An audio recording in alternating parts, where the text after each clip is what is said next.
Seandainya Allah Subhanahu wa taala tidak turunkan dari Al-Qur'an melainkan hanya surat Al-Asr ini, maka ini sudah cukup, kata Al-Imam Syafi'i, karena luasnya cakupan dan kandungan daripada surat Al-Asr tadi.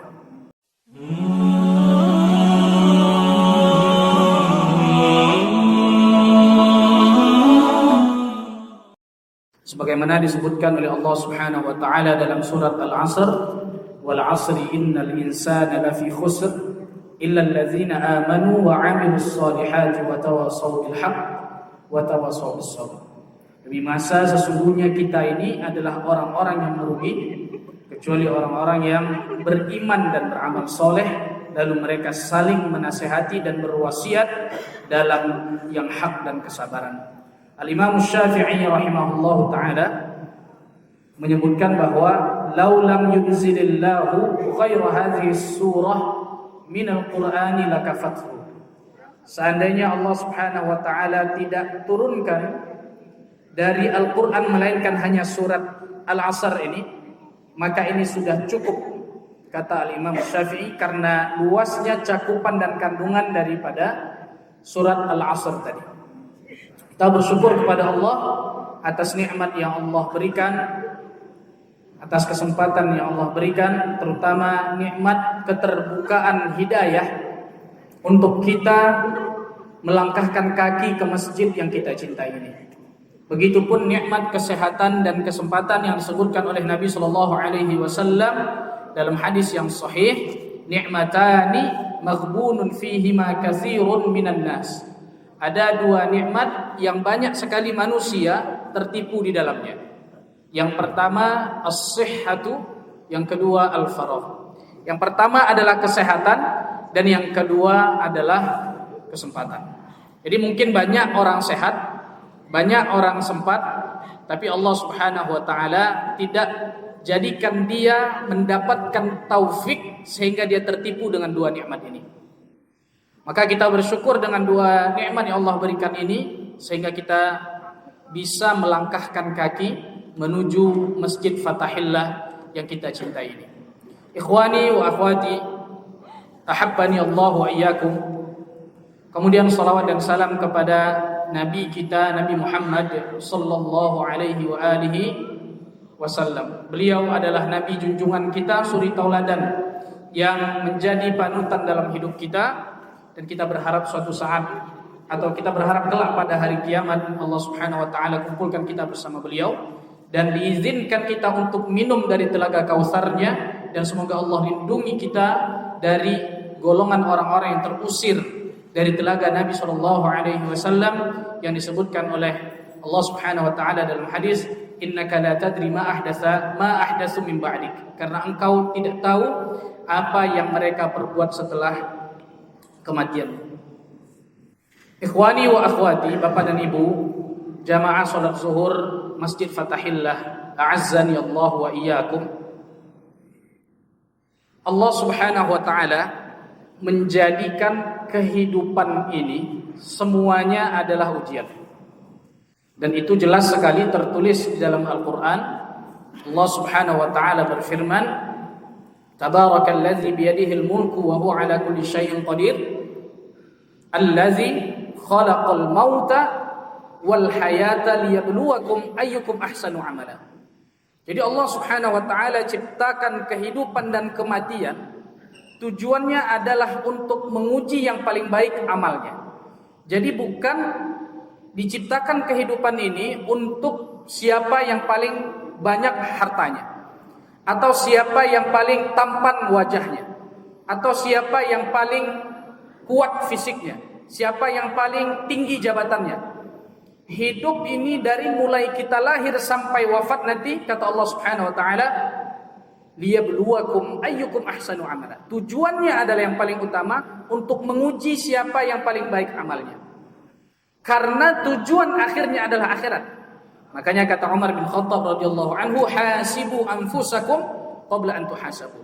Hisablah diri kalian sebelum kalian dihisab.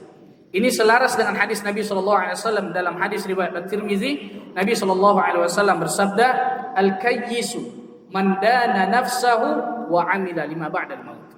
Orang yang cerdas itu adalah yang rajin menghitung, menghisap dirinya, lalu dia beramal untuk kehidupan setelah kematian. Jadi ini orang cerdas, Pak. Kenapa dia disebut cerdas? Kata para ulama, orang cerdas pasti pandangannya visioner, jauh ke depan.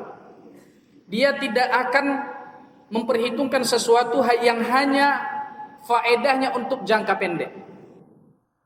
Orang yang cerdas pasti hitungannya jangka panjang. Dan dunia adalah jangka pendek. Kata Allah Subhanahu wa taala dalam Al-Qur'an surat As-Sajdah, "Fi yaumin kana miqdaruhu alfa sanatin mimma ta'udun." Satu hari akhirat itu sama dengan 1000 tahun di dunia. Seandainya Allah berikan kita rezeki umur 100 tahun. Saya rasa sudah jarang zaman sekarang. Kemarin kakek daripada istri saya meninggal dunia minggu lalu di usia 100 tahun. Dan ingatannya sudah hilang. Ini sudah jarang. Seandainya Allah Subhanahu wa taala berikan kita usia 100 tahun, maka itu baru 10% dari satu hari akhirat. Coba bayangkan kalau kita hidup hanya untuk mengejar dunia, padahal dunia ini adalah isinya maksimal 10% dari kehidupan satu hari akhirat. Bukan 10% dari kehidupan seluruh akhirat, tapi 10% dari satu hari kehidupan di akhirat. Maka betullah kata Nabi SAW, al-kayyisu man dana nafsahu. Orang cerdas itu yang menghisap dirinya. Wa amila lima ba'dal maut. Lalu dia beramal untuk kehidupan setelah kematian. Makanya dalam hadis lain juga Nabi SAW bersabda, hadis yang disahihkan oleh Syekh Nasiruddin Al-Albani dan diriwayatkan oleh Imam At-Tirmizi dan ashabus sunan yang lainnya. Nabi SAW bersabda, ala innad dunya mal'unatun. Sesungguhnya dunia ini semuanya mal'unatun, terlaknat, Pak.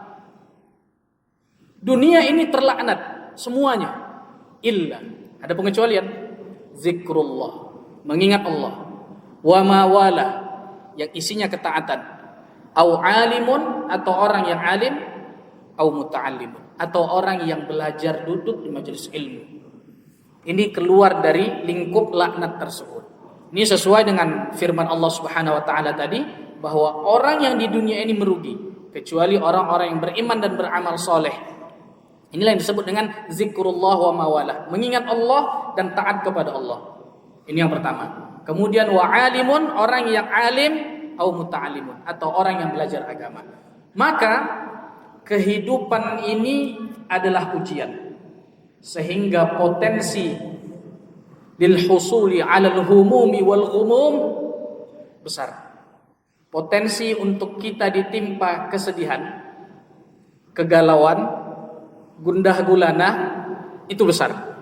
Tidak ada satu manusia pun kecuali pernah merasakan kegundahan, kecuali pernah merasakan kesedihan dalam hidupnya. Entahkah itu bisnisnya, dagangnya lagi menurun, entahkah itu keluarganya diuji dengan penyakit, entahkah rumah tangganya yang diuji oleh Allah dengan kesetiaan, entahkah itu anaknya diuji dengan Allah, sehingga hal-hal ini menyebabkan kepada kesedihan dan kegalauan serta kegundahan.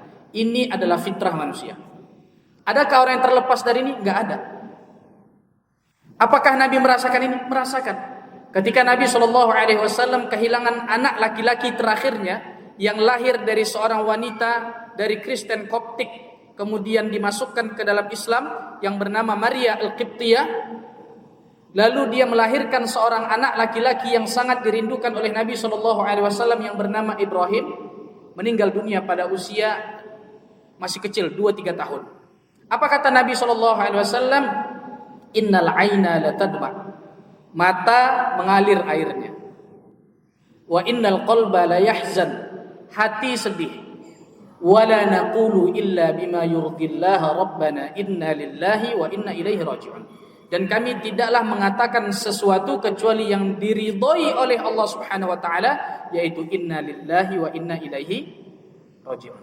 Jadi kesedihan, gundah gulana, kegalauan itu bisa menimpa siapa saja. Apalagi kita yang hidupnya di masa sekarang ini, dengan hiruk pikuk, dengan gemerlap berbagai macam aspek dalam kehidupan kita, tentu banyak sekali kegalauan dalam hidup kita. Lalu bagaimana caranya supaya galau kita ini hilang? Bagaimana caranya agar kesedihan ini berganti menjadi kebahagiaan? Mungkin problem kita di masalah dagang. Ustaz, dagangan saya lagi turun omset, Ustaz. Baru naik merangkak lambat ini, Ustaz. Saya terus terang agak sedih, agak galau. Ustaz, rumah tangga saya lagi diuji, Ustaz. Anak saya lagi sakit. Gimana nih, Ustaz? Hati saya tidak tenang, galau. Jamaah yang dirahmati Allah Subhanahu wa taala. Ini adalah hal yang manusiawi yang Allah fitrahkan kepada setiap manusia. Tidak ada siapapun terlepas. Maka cara untuk menghindar atau untuk mengobati hal tersebut ada beberapa hal yang disampaikan oleh para ulama.